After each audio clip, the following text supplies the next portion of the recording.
மைந்தனை சுவாமி சரணம் ஐயப்பா சரணம் சரணம் ஐயப்பா சுவாமி சரணம் ஐயப்பா சரணம் சரணம் ஐயப்பா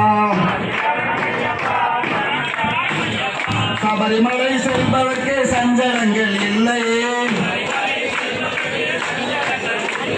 பயந்தனையே போக்கிடுவான் பந்தளனின் பிள்ளையே அபயமென்று சரணடைந்தால் அகண்டிடமே தொல்லையே அன்னிடமே தொல்லை அவனின்றி அவனில்லை அணுவும் அசைவதில்லை வீட்டை விட்டு கட்டம் கட்டி அருள்மலை புறப்படுவோம் கூட்ட சாரணம் போட்டு ஏறு மேலி பேட்டை செல்வோம் இந்த வரண்டா பேட்டை